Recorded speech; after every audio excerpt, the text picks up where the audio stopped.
lagi naman mas maganda pagka mas hindi magulo. Mas mabuting ganyan. It's always better to have to have a collegial atmosphere rather than a confrontational atmosphere. So, ganun talaga dito eh. Lagi may fireworks eh. Because siyempre mabibigat ang mga issue dito. Everybody has a very strong position. Hindi mo mapipigilan yun. Pero I think for now that's okay. I think we will be siguro relatively quiet na ito hanggang matapos ang progreso. Alam nyo naman yung mga survey, lalo na pagka gantong kampanya na, election season.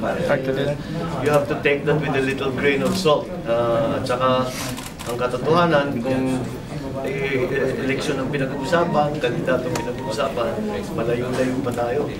Marami pang mangyayari ito bago nang ngayon.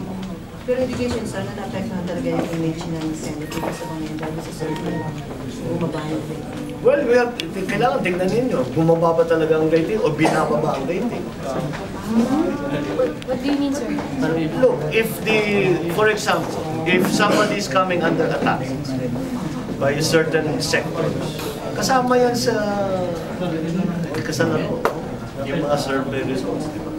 Alam naman natin lahat yan, ang survey, nasa tanong yan eh.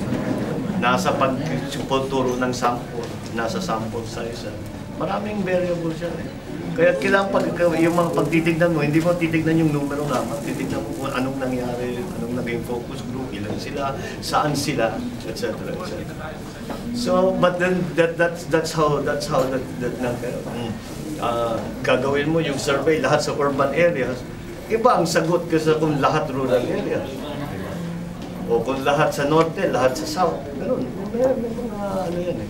And that's part of siguro kasama na yan sa laro.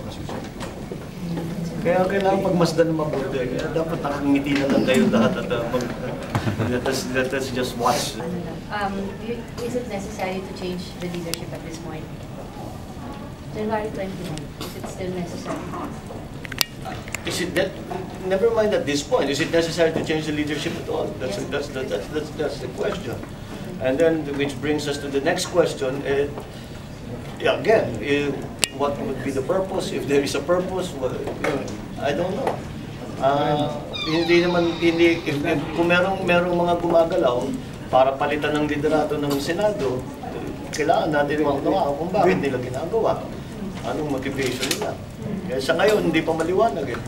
Meron ba talagang gustong magpalit ng liderato? O ano ba ito? This is just an argument between senators? O ano ba talaga? What is the nature of this?